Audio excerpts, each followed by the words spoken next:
Social மீடியாவை எடுத்துக்கிட்டாலும் சரி, இல்ல டிவி நியூஸை பார்த்தாலும் சரி, ஒரே பேச்சு தான் ஓடிக்கிருக்கு.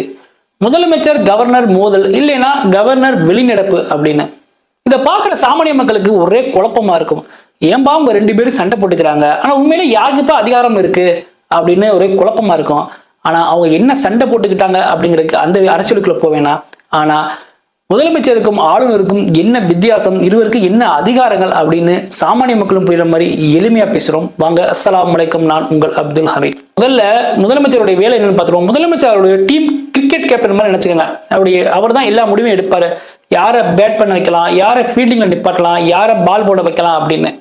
ஆனா மேட்ச் தோத்து போனா யாரு கேட்போம்? கேப்டன் தான் கேட்போம். அது மாதிரி தமிழ்நாட்டில் எங்க காலேஜ் கொண்டு வரலாம், எங்க ரோடு கொண்டு வரலாம், இல்ல எங்க சாலை தண்ணீர் வசதி அமைக்கலாம் அப்படின்னு முடிவில் அடைக்கிற எல்லாமே முதலமைச்சர் தான் எடுப்பாரு. ஏன்னா கஜானா அவர்கிட்ட தான் இருக்கு, சாவி அவர் கையில தான் இருக்கு. அவர் தான் எல்லா செலவையும் பார்ப்பாரு. ஏன்னா ஏதாவது பிரச்சனைனா மக்களாகிய நாம தான் முதலமைச்சர் தான் கேட்போம். பதில் சொல்ற கடமை அவருக்கு இருக்கு. ஏன்னா மக்களாகிய நாம தான் அவர் வரிசையில் நின்று ஓட்டு போட்டு தேர்ந்தெடுத்து அரியணையில் உட்கார வச்சோம்.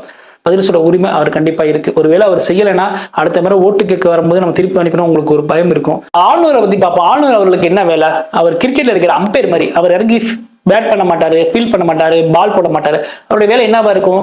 நோ பாலுக்கு போடுறாங்களா, இல்ல கரெக்டா அவுட்னு சொல்லணும், இல்ல ஒய்டா அப்படின்னு சில விஷயங்களை மேற்பார்வை மாதிரி கண்காணிக்கிற வேலை தான் அந்த ஆளுநருடைய வேலை. அது மாதிரி தமிழ்நாட்டில் இந்த திட்டம் சரியா, ஒரு திட்டத்தை முதலமைச்சர் கொண்டு வராங்க, இந்த திட்டம் சரியா இருக்கா, இது சரிபட்டு வருமா அப்படின்னு சொல்லிட்டு பார்த்து கையெழுத்து போடுறது தான் அவருடைய வேலை. முதலமைச்சர் மட்டும் கையெழுத்து போட்டா பத்தாது, அவருடைய கையெழுத்து ரொம்ப முக்கியம். இப்போ உதாரணத்துக்கு நீட் தேர்வுன்னு வச்சுங்க. நீட் தேர்வு வந்து முதலமைச்சர் போய் சொல்றாரு ஆளுநர்கிட்ட, இந்த மக்களாக எதுக்குறோம், எங்களுக்கு வேணாம் அப்படின்னு சொன்னாங்கன்னா அது அவர் கையெழுத்து போட்டாதான் அமலுக்கு வரும்.